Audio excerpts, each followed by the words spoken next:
So you got personal choice, communal norms, but then you have the institutional policies. And so when you're looking at schools, you're looking at corporations, you're looking at the government, what you see is a massive push to use artificial intelligence at every level, whether it's giving students bots to teach them or giving workers bots that they are forced to use and defer to in their decision making.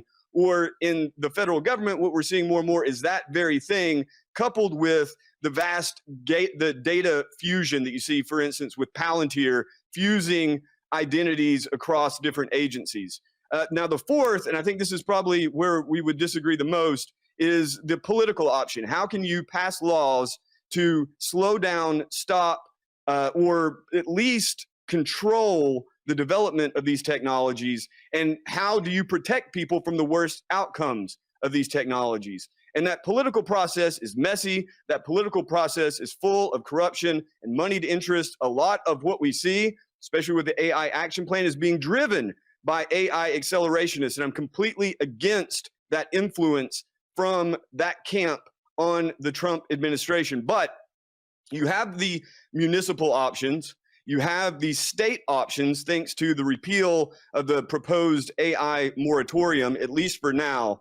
And there are also federal options. And I'll just close with this. Some are completely disillusioned with Trump and, big tent conservatism, and I get it.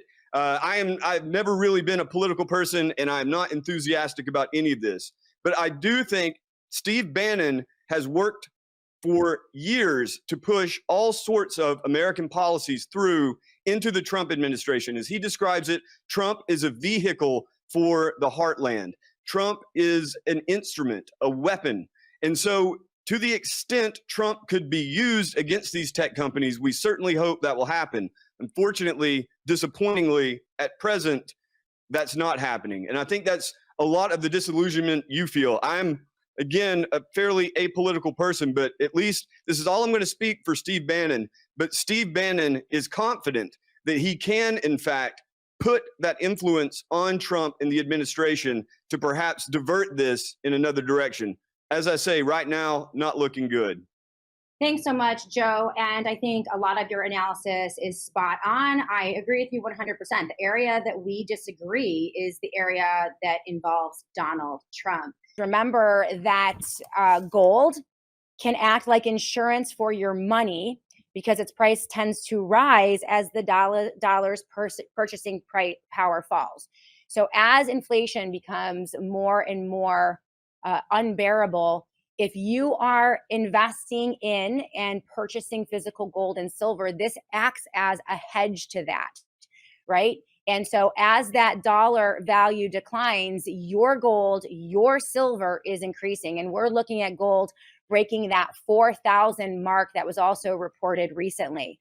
So this is why so many global economic and geopolitical entities are beginning to move into gold. You can move into gold too. Colonial Metals Group, everything from the purchasing of physical gold and silver at great prices, also setting up or transferring your wealth over to a self-directed gold and silver backed IRA. That is another hedge for your retirement, for your investments, and every American needs to put a gold and silver strategy in place like immediately. There is still time.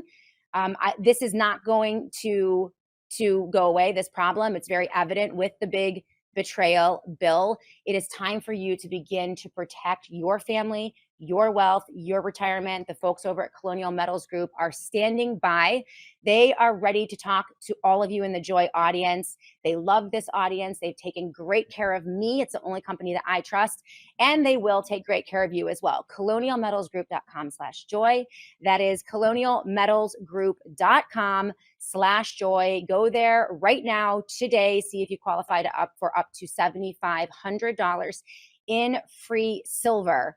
It is an amazing deal for the Joy audience, and you can take advantage of it. Steve Bannon sees him as a vehicle or a weapon to stop this. I see Donald Trump as the Trojan horse to usher it in.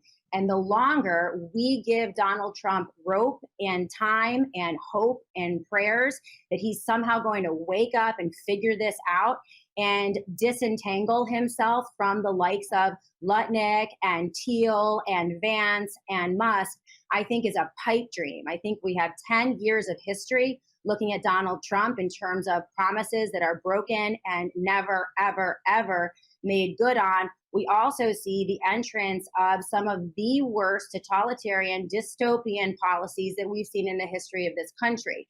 It was Donald Trump that gave us the lockdowns of 2020, 2 weeks to stop the spread, which turned into 2 years of absolute hell. It was Donald Trump that rolled out Operation Warp Speed, which created the vaccine that poisoned and killed millions of Americans. Donald Trump still has no remorse, no discussion about that. If right-wing media, including Bannon and Alex Jones and Glenn Beck and Ben Shapiro, had anything to say about the lockdowns and the reality of forced and coerced vaccination, if they had even made a peep about Operation Warp Speed, we might not have the disaster that we're facing today. And so I see where we are right now. The past 6 months have been absolutely breathtaking. When you start with the emergency declaration on energy, which is now paving the way for massive Manhattan-sized data centers across the United States of America, run by Mark Zuckerberg, that was Donald Trump who signed that emergency declaration. When you look at the Musk coup de Doge, where Trump opened up the federal government 4 or 5 weekends in a row for Elon Musk to walk in and suck up trillions of dollars potentially of absolutely valuable American data, that was Donald Trump. He did that. When you look at the big, beautiful bill, the big betrayal bill, and how that shackled the states for 10 years. So there is no state resistance. There is no local resistance to any type of AI development. And that is the bill that Donald Trump is championing. When you look at the Stable Act, the Genius Act, the Clarity Act, 3 pieces of legislation that further secure the technocracy, the governmental aspect of the technocracy, no longer a democracy, no longer a republic. We are ruled by the technocrats. That was Donald Trump. He signed those bills. When you look at the executive orders, the AI action plan that he just rolled out, 3 executive orders last week, the AI action plan, which you covered very well. I appreciate the information on this. And now, as I mentioned, the executive order to open up 401ks to cryptocurrencies, a complete reset of our currency system with stable coins and all of the surveillance. All of this is Donald Trump. You cannot remove the analysis. And so when Steve Bannon talks about the technocracy or talks about the, Elon Musk or the technocrats or AI or transhumanism and omits Donald Trump from the analysis, that completely obliterates his analysis because he's missing the most critical component. Peter Thiel and the technocrats went in and dumped hundreds of millions of dollars to get Donald Trump elected. He is now returning the favor. Elon Musk has $1 trillion in critical data. Palantir is up 65% in the past 6 months, becoming the most powerful corporation on the face of the planet with the amount of data that they are accruing under this president. So from my perspective, any conservative who is going to fearmonger about the technocracy, but not speak up when it matters, right? In the past 3 weeks, in the past 3 months, when we could have stopped these things because they're too afraid to scrutinize Trump because he'll hammer them or he'll yell at them. This fear in conservative media, in my opinion, is destroying this nation. In my opinion, it's time that they wake up. I'll give you the floor. I hear you. Look, the outward-facing strategy is perhaps deceiving in regards to the hours and hours and hours every day of work going on behind the scenes. And I understand completely the complaint that you have. The one issue, for instance, Operation Warp Speed, the rollout of the vax, Bannon and the War Room were solid on that completely.